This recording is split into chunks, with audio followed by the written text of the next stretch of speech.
Good morning everyone. Lovely day today. One of my days off as well, so I thought I'd take the GTS out for a play. My beautiful classic GTS.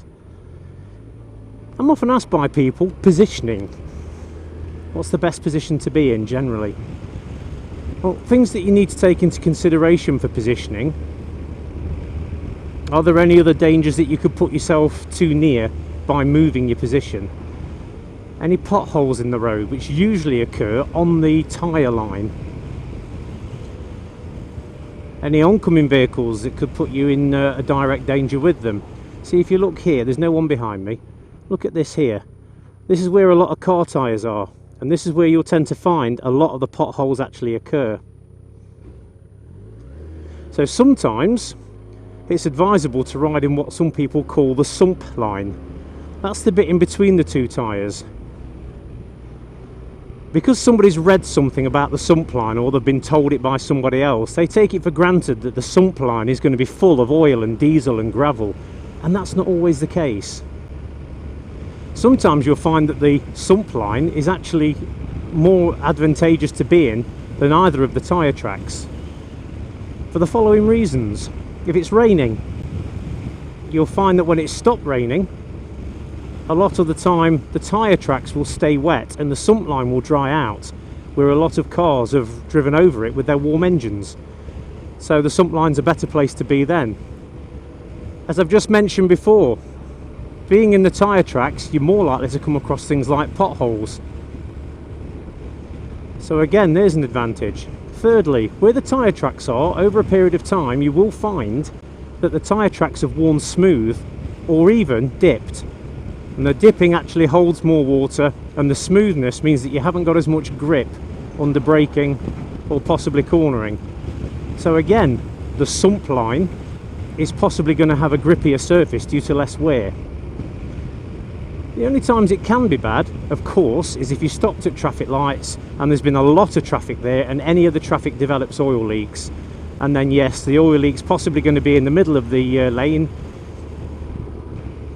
where it's not been worn away by other cars' tyres. But with modern cars, the sump line is less likely to be a hazard than it was in the 70s and 80s, because cars are a lot more oil tight. Okay, so let's talk about positioning out in the country roads. We're in a national speed limit here, so I hope you can hear me. Let's pick this baby up to 60. Right, for example, there's pedestrians on the right hand side coming out, look. And there's also some oncoming cars. So my natural position here, I'm just going to probably be just inside the sump line, possibly in the left tyre tracks. A lot of advanced riders have numbers on position. Some have 3, some have 5. I've even heard people have 7. The way I do it is position 1, left tyre track. Position 2, middle of the road or sump line. And position 3, right tyre track.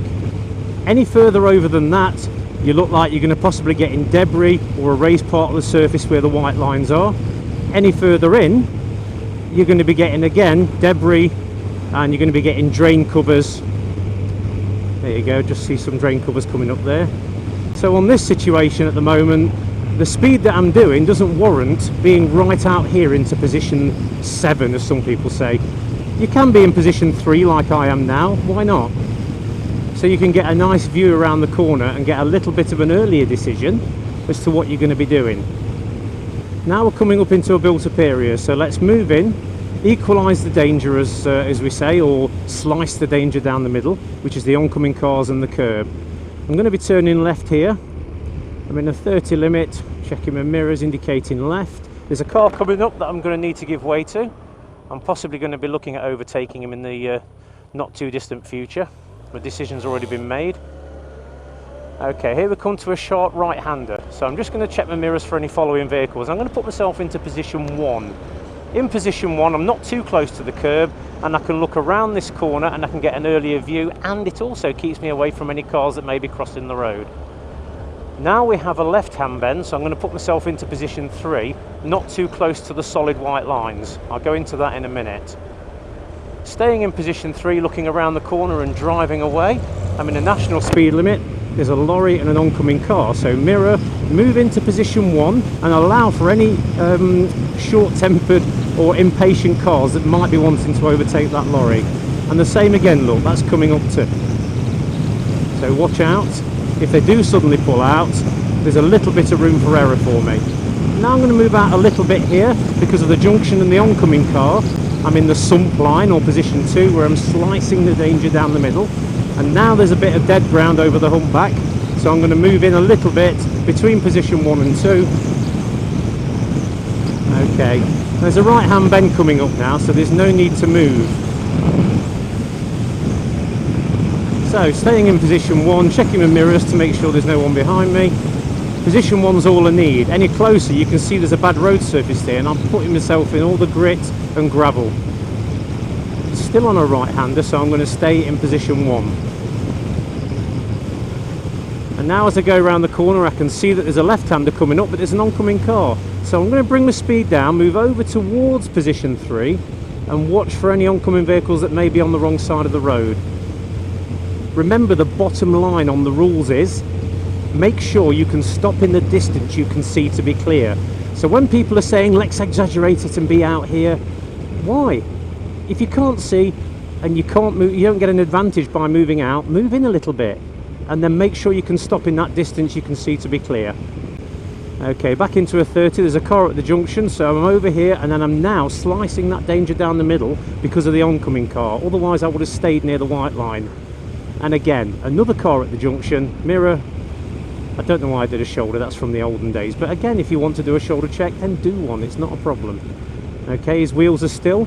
That's the first indication you'll get of a vehicle moving. Look at his wheels, they always stay in situation on that road, and as soon as the car moves, that's the first thing you'll see. Regarding things like manhole covers and drain covers that are like just there, you know, you'd be surprised how many people I've seen actually physically weaving around manhole covers or drain covers. It makes me laugh because unless the thing's got like a 4-inch dip or a 4-inch raise on it, just ride over the thing. You know, if you're not braking heavily or cornering excessively or accelerating really hard and it's wet, these manhole covers aren't really a problem. Just ride over them, just like you would a bit of a bump in the road. So back to positioning. Again here, look, we've got a cyclist on the left, we've got the oncoming cars. At the moment I'm going to stay in here looking at the car behind me. Now I'm going to move out and equalise the danger, taking into consideration this rut that's in the road. Okay, that's about 1 inch deep, so I may as well just stay here and dominate my position. I also want to talk about solid white lines. Now this might put me out of favour of a few of you advanced riders and people in groups and clubs, but I do need to mention this and you need to be aware of it. The rule applying to a solid white line is you do not cross or straddle the solid white line, and then there's some exceptions. Okay, let me just get past these.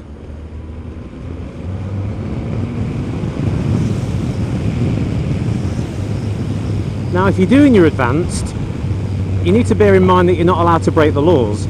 So if you're doing 60 and a 40 limit, you are going to fail your test because you've broken the law.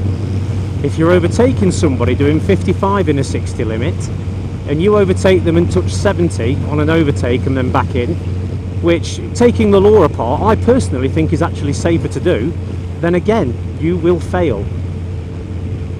But what I tend to see time and time again is people coming out to the solid white line and they're overhanging it.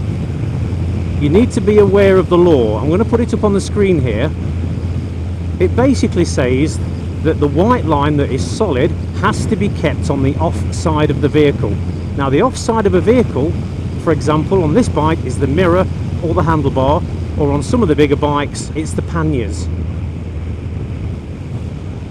So at one point or at any point, if your mirror, handlebar or pannier goes over that solid white line, you are breaking the law. 3 points, £60 fine.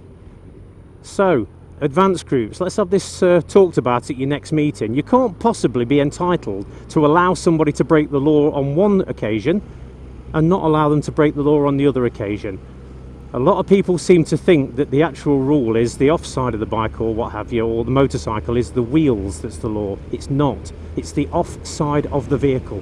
Okay. people sit out here for the left-hand view and I'm coming into a 30 limit, there's no real advantage to doing it. But if you want to do it, then there's no harm in it. Remember, if you're going to be looking at passing your i.a.m or ROSPA test, then you have to do what they say to get your piece of paper, and then it's up to you what you do afterwards. Okay, here we are at the speed limit, 50 miles an hour, oncoming car, equalise the danger. And we're going to be coming up to a left-hand bend in a little bit, and there's an oncoming car. So there's no point moving out to get a view, because I have the view. Mirror, move out a little bit to position 3. I don't need to be at the white line. For that couple of meters that you're going to possibly be gaining on the view, you're also going to be possibly putting yourself towards oncoming traffic. And this is the final thing that I see a lot of advanced riders and even examiners doing on the mistake. They come to this left-hander, they move out to the white line, and they stay out there, and they're inches away from oncoming cars. And I've even seen uploads on YouTube where people have stayed out there and the cars have moved in to the curb to get out of their way. Now that's a form of bullying. Taking a dominant position up is one thing. Staying out on the left-hander and making other people feel uncomfortable is another. Okay, staying in position 3, I don't need to be out at the white line.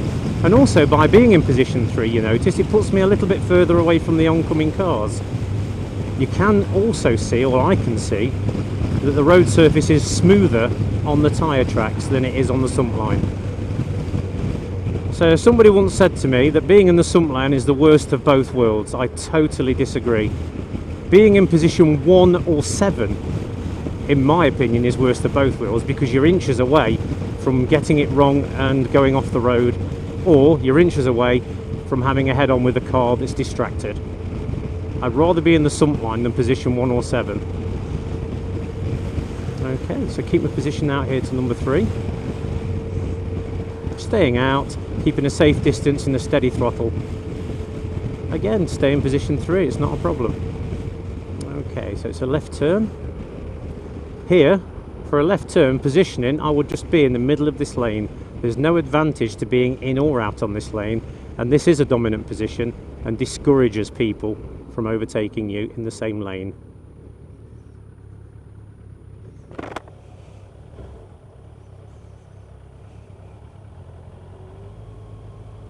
Okay, I'm okay to go there. Nice road surface here, so I can drive out of the corner quite nicely. Okay, positioning here, I would be in position 3, which is in the tyre tracks of the car in front. I can see all 3 of his mirrors. There are no oncoming cars close to me. The traffic lights are green, could change to red, and the car in front could turn right and get out of my lane. Yeah, because it's my lane.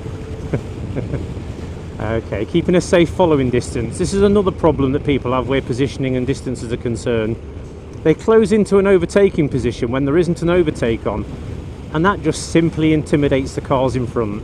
It takes their attention off what's happening in front of them, because they're thinking if they brake suddenly they're going to get a motorcycle up the backside, and that's wrong. Show a little bit of courtesy and consideration, and don't just keep a safe following distance because it's safe for you if they put their brakes on. Keep a safe following distance out of respect for them, not making them feel intimidated because you're sat right up there, as we say in the UK, chuffer. Riding in the sump line, all good. Position 2 I'm going to call it, because at no point on the whole of this upload has there been any debris or problems in the sump line, whereas there has been in position 3 with those potholes I showed you earlier.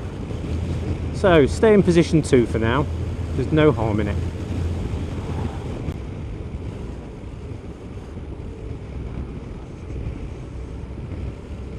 And passing parked cars, if there's nothing coming the other way, why not stay right out in the middle of the road? And if the road's narrow, look at this car here, mirror, why not do this?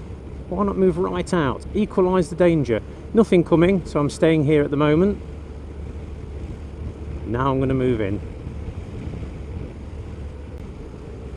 Okay, now if you notice here with positioning, it's not necessarily safe to be all the way out, so you notice I'm bringing my speed down.